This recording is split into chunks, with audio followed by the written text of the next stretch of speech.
and also the beloved Almeida children. At lalo't higit sa gabing ito, kasama natin ating beloved, praise the Lord, beloved Sister Teth Almeida, praise the Lord, thank you po, at Smith. At minmahal, lahat po ng Almeida children na naging katuwang sa gawain nating pinakamahal na Panginoon upang patuloy ang mga biyaya, pagpapala natin pong natamo mula nung nakilala natin ating buhay at makapangyarihang Diyos. Amen. Praise the Lord. Hallelujah. Minmahal ko po'y magpatotoo at welcome po ating beloved Sister Teth. Praise the Lord. Salamat sa ating mahal Panginoon na nabisita po tayo ng ating beloved Teth Almeida Smith. Praise the Lord. And also the rest of the Almeida children, atin po salamatan ng Diyos na sila po ay binigay ng buhay. Talagang naging katuwang sila ng ating ginagalang magulang sa mga Pinoon. Wala pong pagbabago. Praise the Lord, ang kaparaanan mga minamahal, praise the Lord.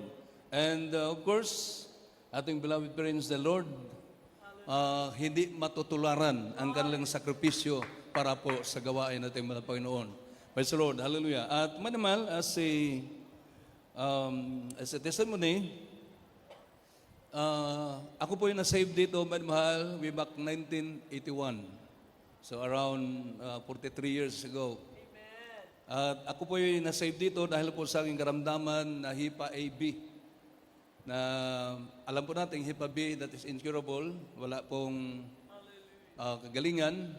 Ako yung lumulubo yung katawan ko. Naninilaw ako, mahal. Pati yung mata ko, naninilaw. At pag ako'y lalakad dito hanggang dyan sa mga stand na yan, ako'y humihingal mga minamahal. Kaya ang aking palagay, yung buwan na yon, talagang mamatay na ako. Pero salamat sa Diyos dahil ang plano ng Diyos, minamahal God, tayo po'y kinahabagan ng ating pinakamahal na Panginoon. Meron po akong isang kaibigan doon sa probinsya, isang half American, half Filipino. Nasave po siya dito, may mahal. At sabi sa akin, yung karamdaman mo, madali ang gumaling yan. So, nagtaka ko, bakit? Ganon sinabi na. Sumama ka sa akin mayong gabi. So, that was YMCA po. YMCA. So, pagdating ko roon, may mahal, ako'y galing sa Assembly of God. At ang turo doon, yung mga nag-declare na one God, baptized in Jesus' name, mga kulto po yan. So, nung magpunta ko roon, mga mahal, dahil gusto ko nga gumaling, nung pumunta ko, mga mahal, nag-preach nung inintroduce Evangelist Walde Sara Almeida, tunog na tunog yung pangalan po yan doon sa Assembly of God. Tunog na tunog yung pangalan. At ang tawag nila, kulto, si Evangelist Almeida, kulto, wala sa katotohanan.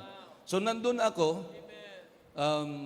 gusto kong gumaling, sabi nila, gagaling daw. So, mahal, nakinig ako doon sa preaching ng ating ginagalang mahal pastor. And praise God.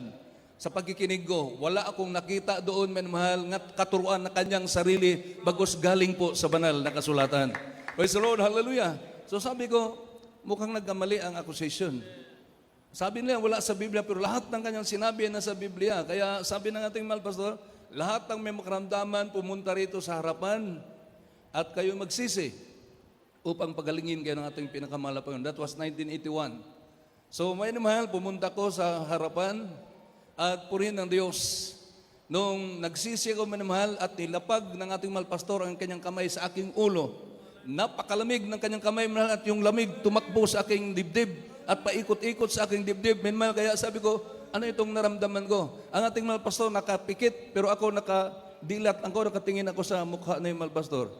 After the service, nagtanong ako sa isang worker, sabi, Brad, ano ba yung naramdaman ko? Napakalamig ng kamay ni Evangelist Almeida.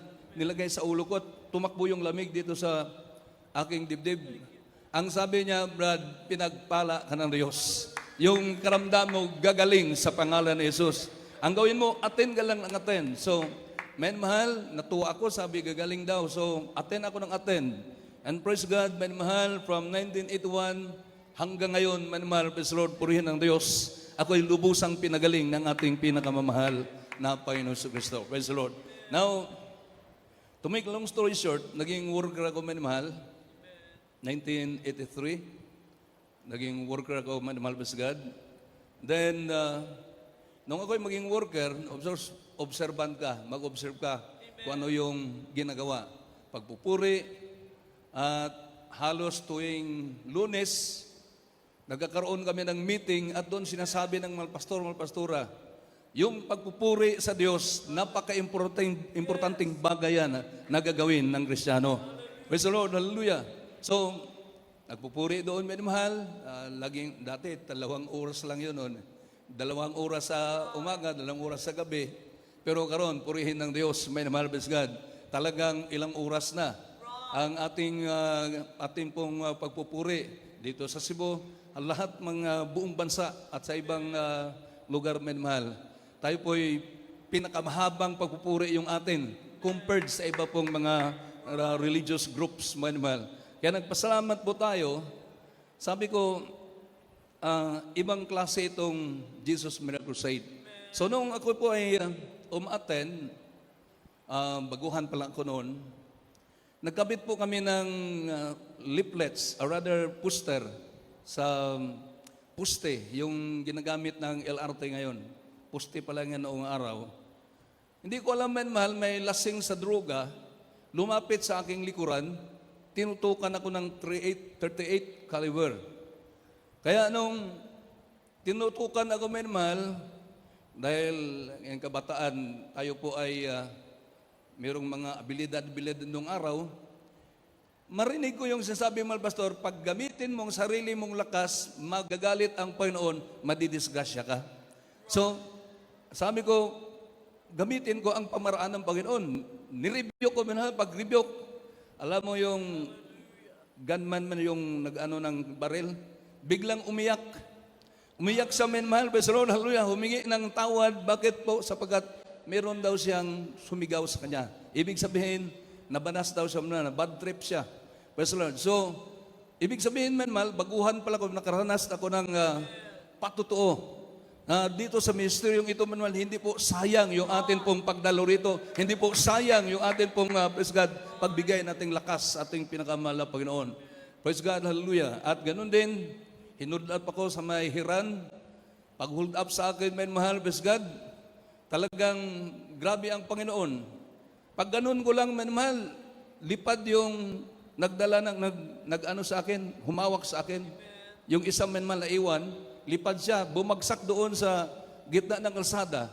Kung may sakyan, patay talaga siya. Pero pinintulot ng Diyos, mahal. At yung isa, nanginig sa takot. Praise God. At purihin ng Diyos. Talagang yung sinasabi ng ating mahal pastora, pag ikaw ay magpakabanal, ikaw ay susunod sa kalooban ng Diyos, hindi ka iiwanan ng ating pinakamahal na Panginoon. Praise God. Kaya, lumalago yung panampalataya ko, mahal, habang nandito tayo sa gawain ito.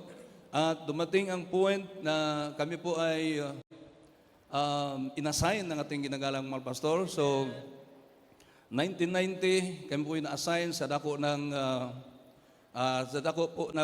praise God, Butuan City, Mindanao. Praise the Lord. Pero bago po pumunta ng Butuan City, Mindanao, 1984, mahal praise God, hallelujah, merong propesya patungkol po sa ating church. 1993 pa lang, merong isang propesya. Nang sabi 1993 sa Urduha Village, doon po yung atin pong church no araw, Urduha Village.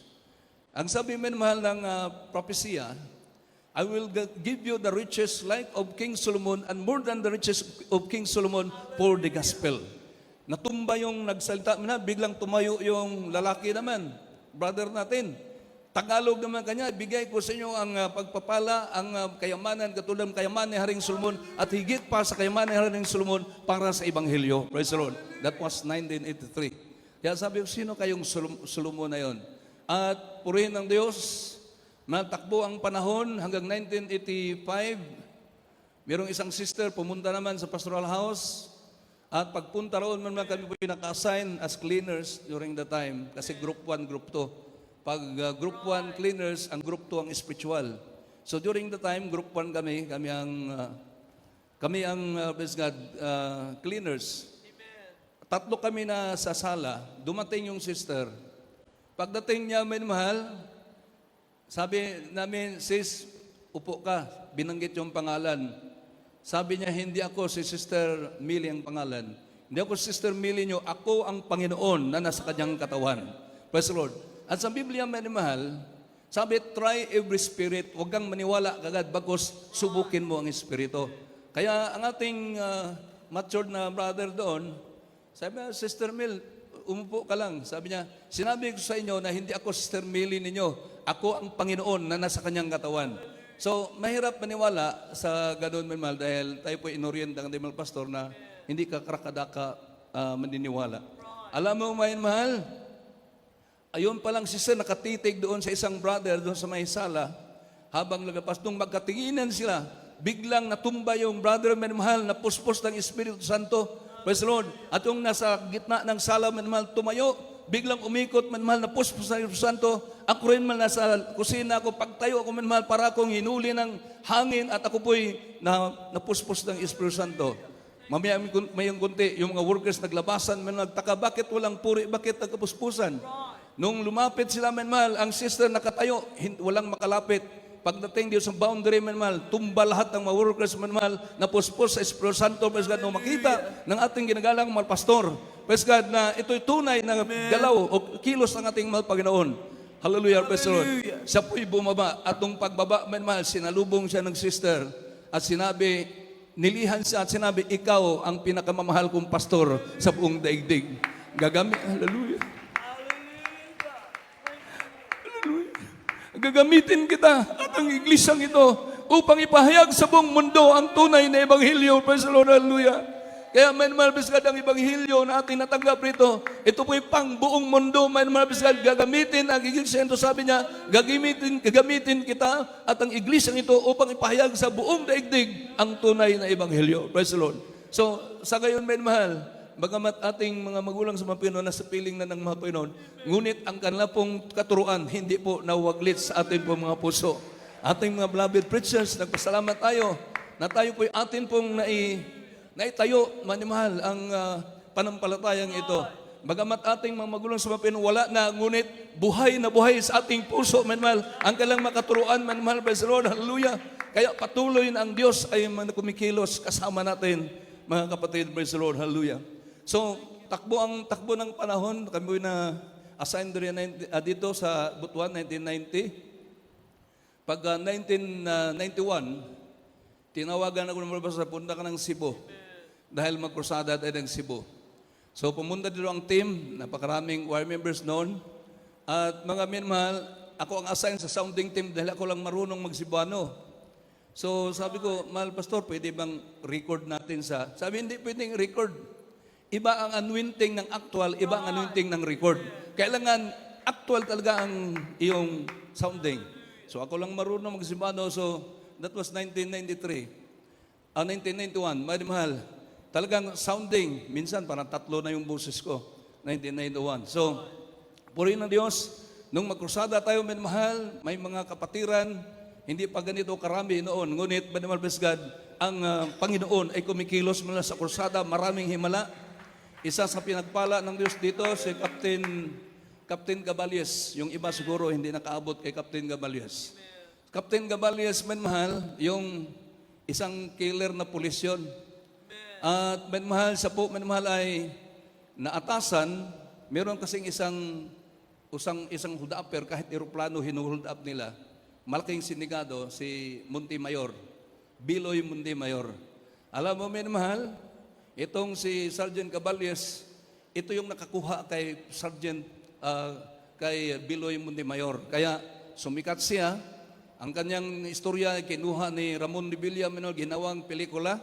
Binigyan lang siyang jeep at saka 60,000 na kwarta. Napakaliit lang. Ngunit, dumating ang panahon na siya po'y na-save dito sa Jesus Miracle Crusade. Sabi niya, ang kanyang puso ay parang may butas, mahal.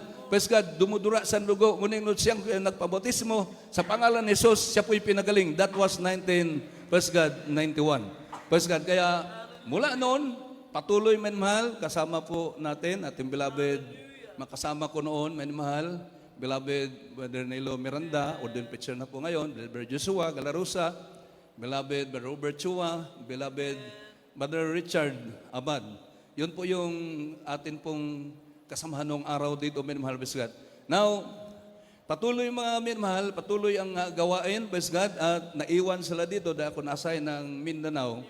At sa Mindanao, minamahal, talaga yung tinuro ng ating mga pastor. Pag hindi ka aalis sa katuruan ng man of God, talagang ang pagpapala, ang biyaya ay nariyan mga minamahal. Praise the Lord, hallelujah. Hindi po masayang ang sakripisyo natin. Ang ginagawa ng mga pastor noon, bigyan lang ako ng isang verse. Nakabutang, be strong in the Lord, in the power of His might. Sabi, napaka-iksi lang ng kanyang bersikulo, pero tago-tago ko po yun.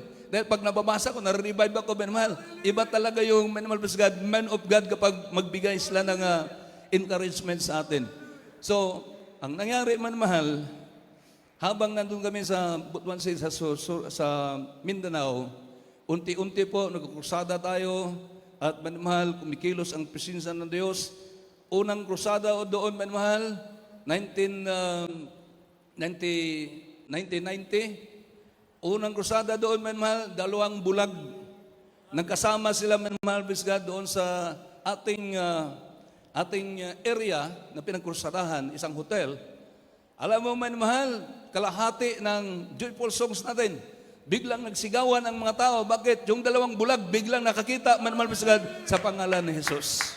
Praise the Lord, hallelujah. Kaya umpisa na kumikilos ang ating pinaghamal na Panginoon. At manmahal, doon ay kumikilos siya, nagbuhay ng mga patay. Ito po yung mga lista. Nilista ko lang yung iba. Isa manmahal sa binuhay ng mula sa mga patay, Brother Joseph Collado, anak ng pulis ito. 2 years old during the time. Wala na siya manmahal, patay na. Pero talagang ang Panginoon mag-dictate kung anong gagawin mo. Dinala sa pulpito, sabi ko, mahal Panginoon, buhayin mo ang batang ito, ngayon din, mag-fasting kami. Alam mo, pag ganon ko manmahal, ang bata biglang nabuhay, humihinga siya manmahal, praise the Lord, hallelujah.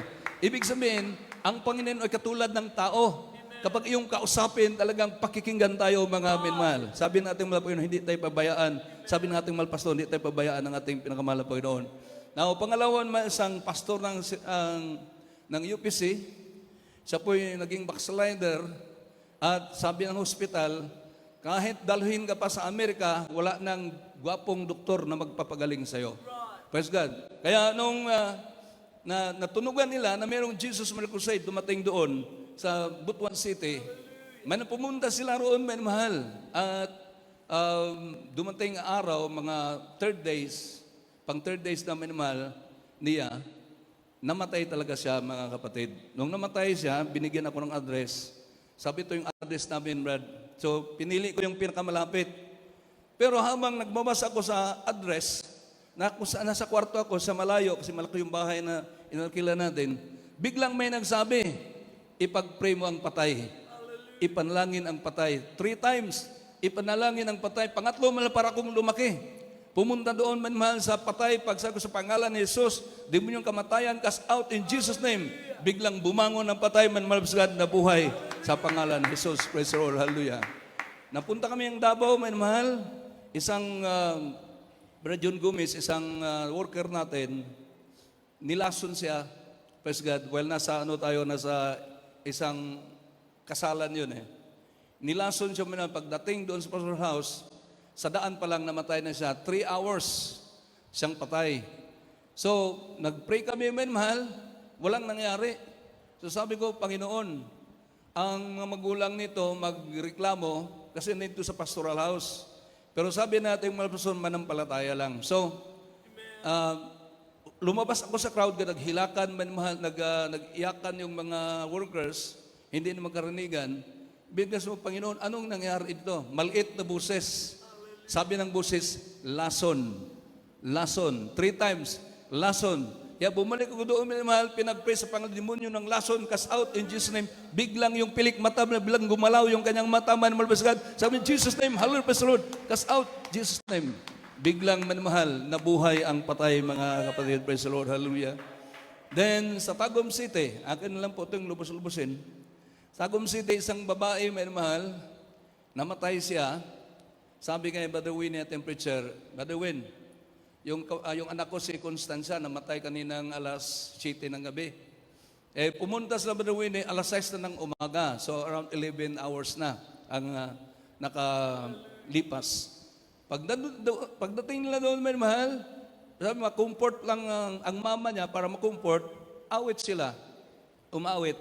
Habang, praise God, umaawit sila, may mahal, praise God, ng solemn songs. May mahal, mga 30 minutes, biglang sumigaw yung patay, may mahal, mama, sumigaw, may mahal, binanggit ang kanyang mama, sabi na buhay yung patay. Pagpunta nila, may mahal, kumikilos yung mata. 11 hours na siyang patay, mga kapatid, praise the Lord. Now, nung sabi, bumangon ka, hindi siya makabangon dahil nanigas na siya. 11 hours na patay. Kaya, hinilot siya minmal. Nung hinilot siya minmal, bumangon. At nung bumangon, mga kapatid, praise the Lord, sabi, anong nangyari sa'yo? Sabi niya, ako'y nasa tabi ng batis. Ito, batis. Yun yung ating Jesus Church na, ating karatula. Nasa tabi ako ng batis. Meron doong isang puting tao, nakaputing damit at nakaputing pantalon. Sabi sa akin, bumalik ka. Hindi ko naman maintindihan saan ako bumalik. Sabi ko, saan ako bumalik? Bumalik ka. Saan nga ako babalik? Biglang inangat yung kanyang tila na dala, mahal. Tapos, tinanggal yung tila. Sabi, bumalik ka sa Jesus Miracle Crusade International Ministry. Dahil doon, sa gawain na yan, ay purihin ng mga tao ang Diyos. Praise the Lord. Ibig sabihin, manmal, yung pagkapunta natin dito, hindi po kalooban natin ito, kundi kalooban talaga ng Diyos, manmal. Dinala tayo rito, hindi po tayo ang nagdala sa sarili natin, kundi ang Diyos ang nagdala sa atin dito, manmal. Praise the Lord. Kaya nung sabi niya, punta ka sa Jesus, balik ka sa Jesus Crusade, doon sambahin ng mga tao ang Diyos, bigla siyang parang hinigop. Kaya, manmal, nabuhay siya. Praise the Lord. Si Sister Constancia, mga kapatid, praise the Lord. Sa Laak, Davao del Norte, mayroong isang patay, may mahal, tapos overnight yon, pumunta yung anak, sabi, si mama patay na, pwede bang puntahan, ipanalangin.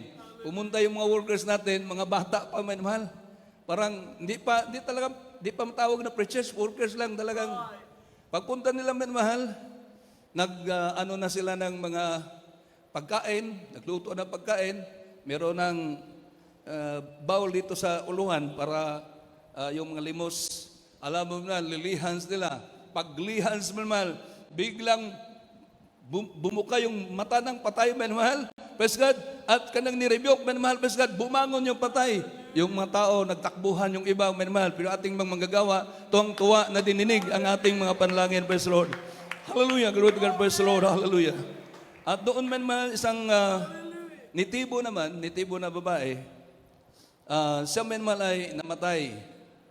Tapos, nabuhay siya. Pagkabuhay niya, pumunta doon sa may isang lugar, Tibungko na tawag, nandun yung anak.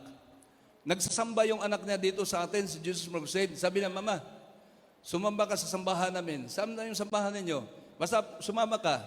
Alam mo, nung sumama siya, sabi nung babae na ito, Jesus Crusade, ito yung globe, sabi niya, ito yung nakita ko sa langit, na pinabalik ako ng Panginoon at sabi, bumalik ka sa lupa, nabuhay siya, minmahal. At ito yung nakita niya sa langit, itong, praise God, Jesus Crusade.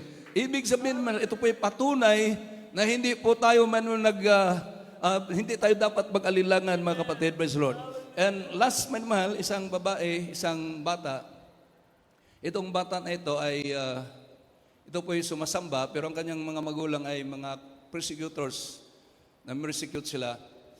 Dinala sa ospital. Nung pagpunta sa ospital, namatay sa ospital. Of course, pag namatay, hindi mo maalabas ka agad yan. Magpirma-pirma pa doon. Umabot ng 3 hours. Dinala sa kalambahay, naging 4 hours na. Patay siya. Pagdating doon, tumawag yung mga sisters natin, kuya, merong namatay dito na bata at ang batang ito, sumasama ito sa ating gawain. Praise God, hallelujah. Alam mo, mahal, pwede ba ipanalangin? Of course, tayong mga preachers, kung panalangin, pwede tayong manalangin sapagat meron tayong panampalataya. At dito, proven na natin, mahal, na ang Diyos dito, hindi tayo pababayaan. Kaya, mahal, nung pinag-pray namin, dahil ang layo nung kailang kinalagyan, around 5 hours travel sa sasakyan, malayo. Sabi ko, nandiyon yung bata, nakahiga, sige mag-pray tayo.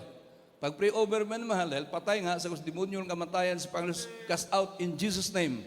Alam mo man mahal, nung pag-cast out in Jesus' name, biglang pinatay nila ang kanilang video.